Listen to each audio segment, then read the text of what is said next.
Hello there. I tell you what, y'all, it is hot here in Texas. I'm having a hard time getting used to it, but I will. And, I thought with all this heat, we might want to talk a little bit about hot relationships. Vedic astrology is very good for looking at relationships and compatibility. And I haven't really been talking about that much, but that's one of my specialties that I use with the Vedic astrology. So I thought I would show you guys how that works by using the charts of some people who have been in the news lately, and that's Prince Harry and Meghan Markle. And there's rumors as to whether or not they are going to stay together with their marriage. And in fact, I think they are doing some things separately from each other than they were as previously. They were like glue, stuck together like this on everything. But they seem to have separated a little bit. So we're going to look at that today. And the place that we start, actually, when we are looking at compatibility is we need to look at each couple's chart to see if they have relationship karma. And this is not unusual. Most people have relationship karma, unfortunately. But this is something that you are born with when you come into this, and you learn most of your karmic lessons through relationships, through your spouse and who you fall in love with. They kind of mirror you. So that's to be assessed. But let's see how it's going to all play out. So first of all, let's look at Meghan Markle. Now, Meghan Markle has a Cancer ascendant. And for Cancer ascendants, Capricorn is their 7th house, and she has Ketu there in the 7th house. Now, that in and of itself can be a little bit challenging, because when Ketu's in the 7th house, you either find yourself interested in people who are different from everybody else. Maybe they're very spiritual, or maybe they're needy and they take up a lot of your time. It's just going to be a little challenging with the person you're going to be attracted to. And Saturn rules Capricorn. Now, Saturn is, as we know, can cause obstacles and delays, and he's kind of restrictive and has responsibilities. And when we see that tied up with the 7th house, it doesn't mean you're not going to get married, but what it does bring is challenges to the relationship, or a marriage, say, that is postponed till later in life. And it can also bring a relationship that's very stable, and where you stay together, but you can stay together past the time when maybe you should. And so that's kind of the karmic issues around Saturn being the ruler of your 7th house. So we also not only need to look at it from the ascendant, but also from the moon. And if we do that, we see that the moon for Meghan is in Virgo. So that makes Pisces her 7th house from the moon, and it is ruled by Jupiter. And as you can see, it's in Virgo with the moon. So that means when the ruler of the spouse is in the 1st house, you are very occupied, or a lot of your time is spent taking care of your spouse. Your spouse is very, very important to you. And sometimes you can lose yourself. You become so absorbed in your spouse that you can lose yourself. And it is there with Saturn, which brings that issue. Like I said, it can bring longevity to the relationship, but maybe you'll stay there longer than you should. And Saturn moon also tells me probably that there's times in her marriages where she feels depressed. Depression can set in because maybe she's feeling that she's not loved enough, or maybe the spouse isn't living up to her standards completely. So I do see that. And then Jupiter being there with the Saturn. Now, Jupiter is very expansive, and Saturn likes to constrict. So we do see that she's attracted to a very powerful man that is there with the Jupiter.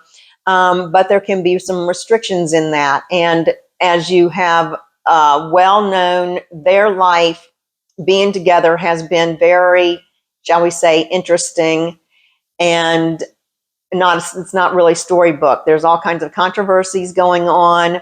They have left England and they're living in the United States. And Prince Harry has written a book about his family, kind of a tell-all thing. They've had a falling out with the royal family. It's anything but storybook. So that is playing itself out, and especially being there with Pluto kind of blows things up. But the other thing that I find very interesting with Meghan Markle's chart is that Mars is a yoga karaka for a Cancer ascendant, which means it's a very powerful planet and auspicious planet for a Cancer ascendant. And it goes, though, to the 12th house of her chart, which is Gemini, and it is in the nakshatra of Ardra. So this gives her acting ability and interest in foreign countries, because she's lived in Canada and England, now back in the United States, because it's the 12th house of her chart. But being in Ardra people like to kind of create havoc and chaos wherever they go. And that has certainly been playing out in her life in relationship to Prince Harry and everything that is going on. But it is through these obstacles that they have in their life that they eventually do overcome them and live a much happier, prosperous life. And her ascendant is in Purnavasu, which means return of the light, which means the comeback kid. So she gets knocked down, but she's not going to stay down for long. She keeps getting up and fights. So that's kind of a little bit of backstory as to why their relationship and the whole time they've been together has been a little tumultuous. But there's another reason, but we'll be talking about that in a minute. And now let's look at Prince Harry. So Prince Harry is a Sagittarius ascendant, and his 7th house is Gemini, which is ruled by Mercury.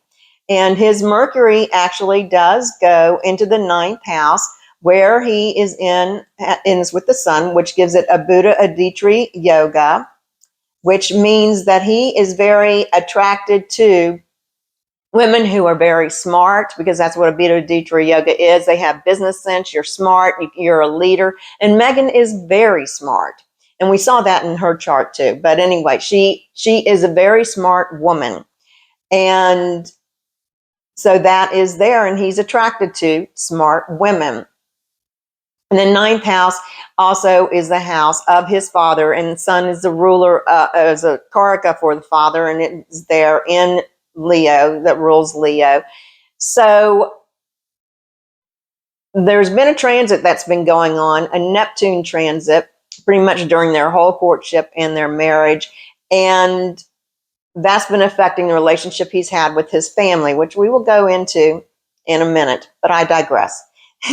So, like I said, so from his ascendant, you don't really see much in the way of karma with relationships, except I will say the sun, as I was mentioning, is in Uttara Falguni, and Uttara Falguni is the nakshatra of marriages. Marriage is very important to you. Family is very important to you.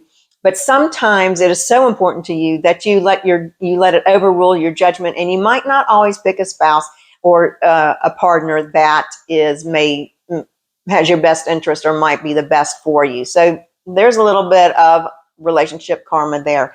Then if we look from the moon, we see that the moon is in Aries, and the 7th house from Aries is Libra, and we have Saturn in there in Libra with Pluto.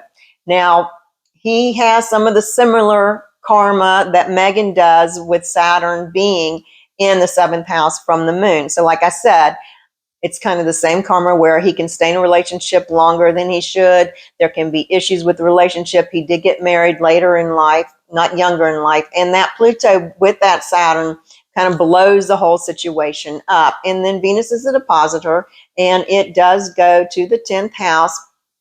So and Venus for a man represents relationship. He's also attracted to a woman who is very, fashionable. And Meghan Markle is very, very fashionable. And even a woman who loves the arts. And Meghan is an actress. So that plays out. And the depositor Mercury goes.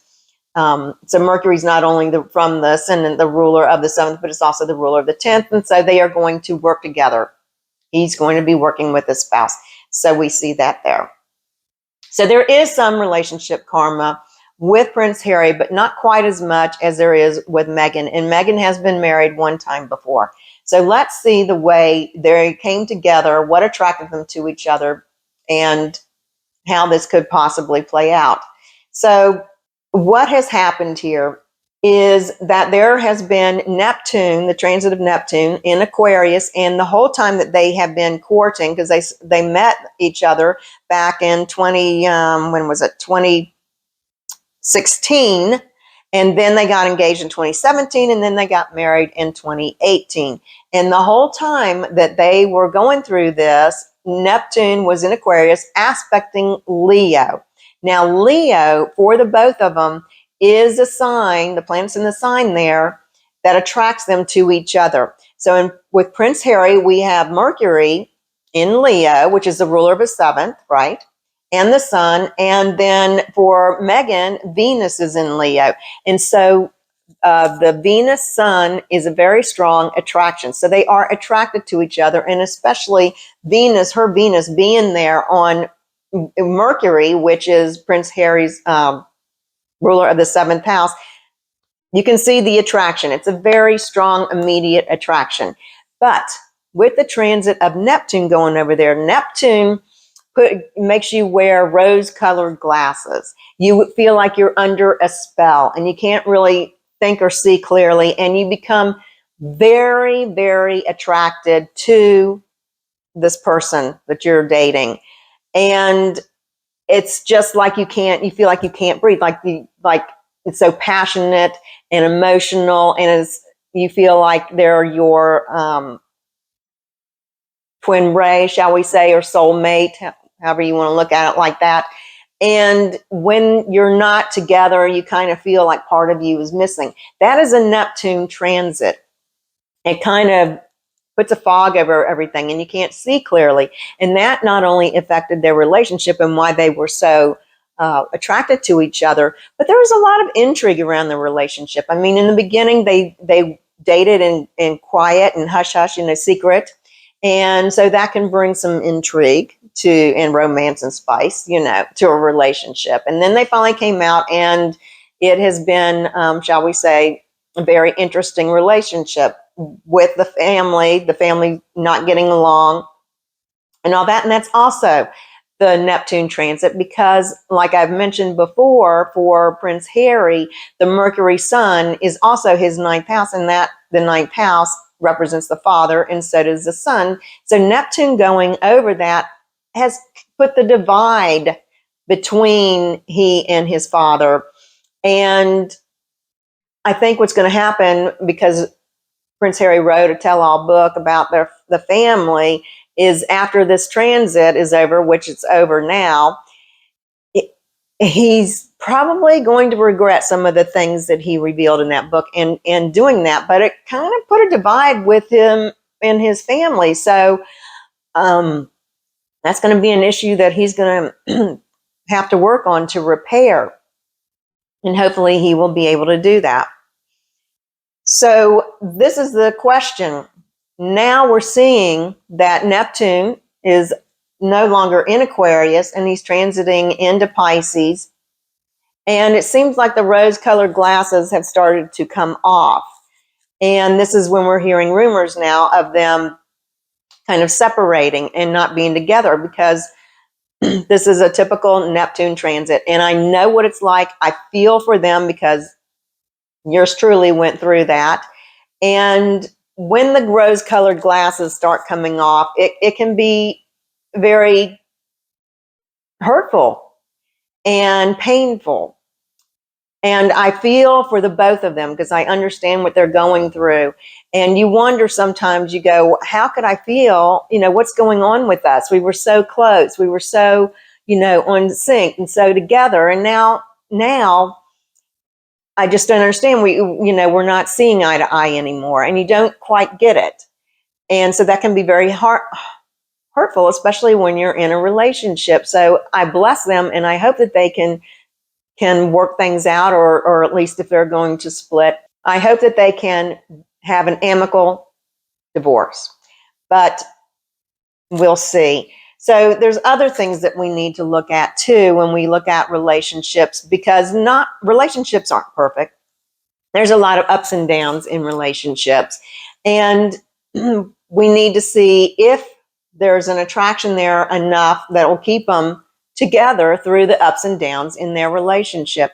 Now, one other thing that stands out in the chart that also shows an attraction is the fact that Prince Harry's Venus is on Meghan's moon, Jupiter, Saturn, and Pluto. So that is a very strong attraction again as well.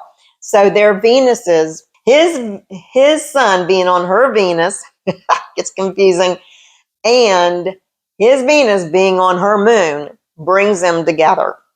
Okay, that's a pillar. But the other thing we need to look at is where their ascendants, what relationship their ascendants are. And their ascendants actually are in a 6-8 relationship, and that causes problems. So that is not good. That is not a strong indicator of longevity. Then we also need to look at the relationship that their Venuses are into each other, and they're in a 212. And a 212 is also not a very good longevity type of relationship, even though their Venuses are showing attraction to each other's personal planets. Still in a 212 relationship, they don't always see eye to eye with their romance. Let's just put it like that. Then the other thing that we look at is their Mercuries. Their Mercuries, and this is how they communicate together, are in a 212. And again, that is not the best thing for communications. Then we got to look at their suns, and their suns are in a 212. So they're not really soulmates in that they don't think philosophically maybe the same way. And their Jupiters are in a 410, and that is a connection kind of, but it's a hidden connection, so it's not really strong. So while they have the strong, passionate Venus Sun, Venus Moon connection, the rest of it doesn't really play out very well in their Saturns. And the Saturns, you want them to be in a good connection because that's how you get along in the marriage. It's how you set up, how you're going to run the household, and responsibilities that each of you have, and can bring the longevity to the marriage as well. But again, that's a 212, unfortunately. So the only thing that's really got them pulled together are the things that brought them together in the first place, the Venus Sun and the Venus Moon. But all the other pillars, all the other things that we look at is really not in a good relationship. Now, as far as arguments, what do we look at? They're going to be compatible because all couples argue, but will they be able to work through their issues? We look at Mars, and their Marses again are in a 6-8 relationship. So that when they get into arguments, I don't want to be around. Then we have to look at their Rahus and how their Rahus play out to each other. And we have Meghan's Rahu is aspecting Harry's Mars. That makes it very explosive. So that would not be a real good indicator that they would be able to stay together. Harry's Rahu aspects Meghan's Saturn, which again, and Moon, and Jupiter, which can be explosive as well.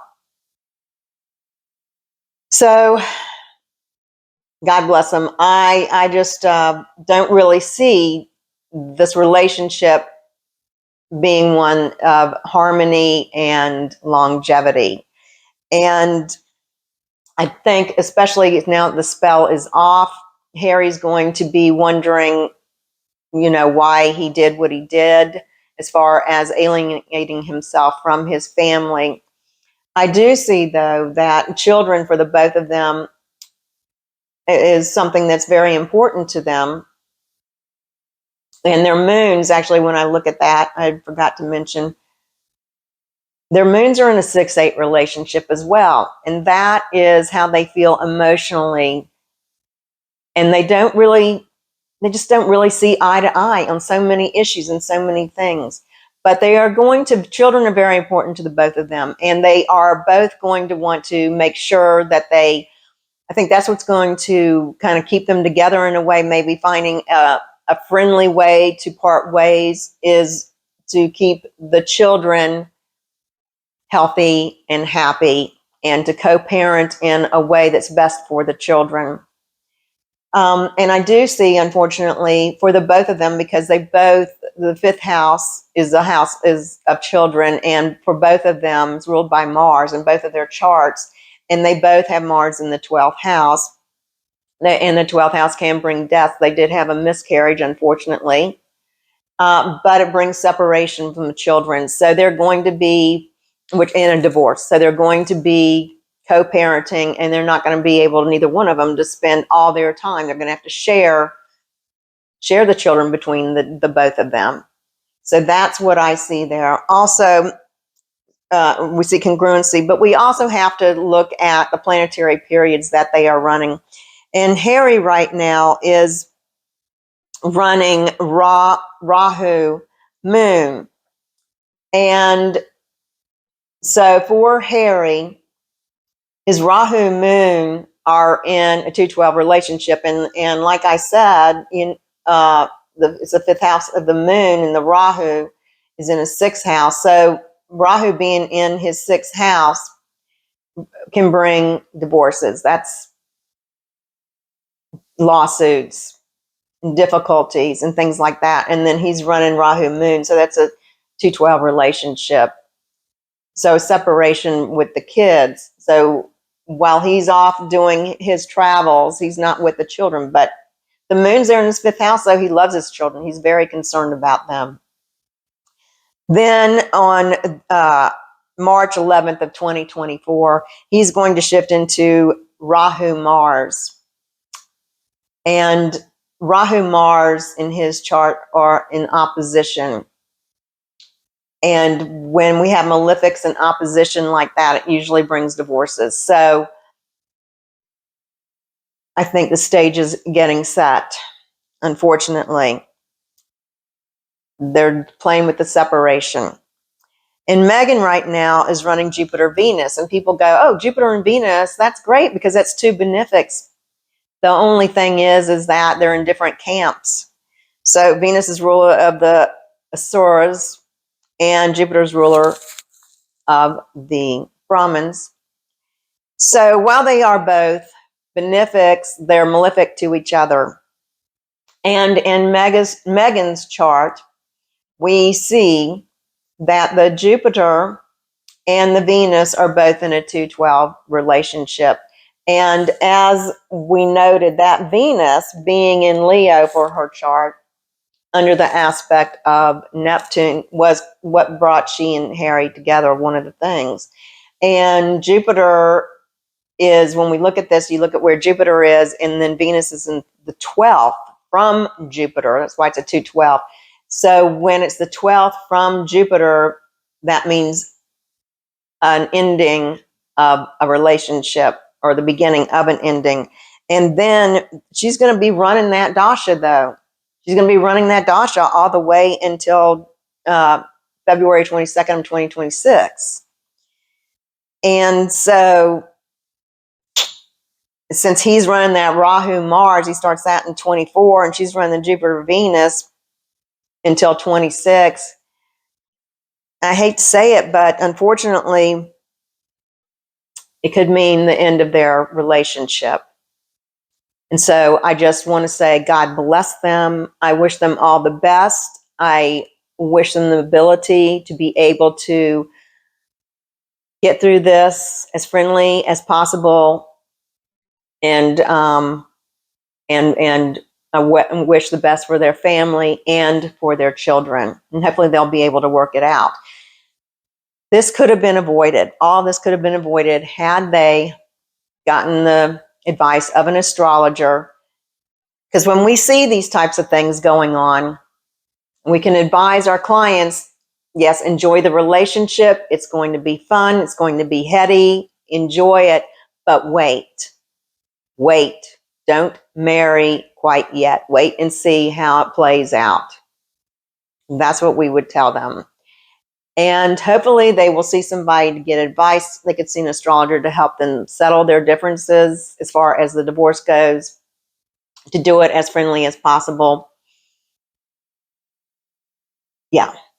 And I would also advise them that in the future, when they are looking at getting in a relationship, seek the advice of an astrologer to make sure that there are pillars that can bring the relationship together instead of separate it. They had so many things that separated them. So unfortunately, I just don't see it working out.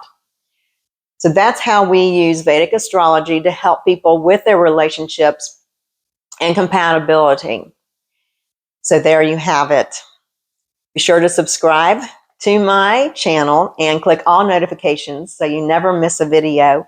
And be sure to comment because I am really enjoying your comments. I think it's fun and I do reply. So be sure to make a comment and subscribe to my channel.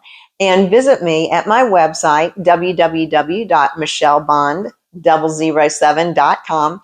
And while you're there, sign up for my free newsletter so that you will get the zodiac predictions, the monthly zodiac predictions for you, and that will come to you in your email, and it's free. So be sure to sign up for that. And make sure also while you're there to book an appointment if there's anything I can help you with your relationship or compatibility, or help you find the time when you could possibly be in a relationship. I'd love to help you. And you know, everybody has been born with a deck of cards. And the more strategically you play those cards, the more successful your life can be. And that is how I help people. I help people see the cards that they have been dealt so that they can strategically play them so that their life can be as successful as possible. And you know, J.P. Morgan almost got on the Titanic, but he didn't do it on the advice of his astrologer. So astrology can be very important to helping you with your life. So be courageous, be empowered, and I will see you next time.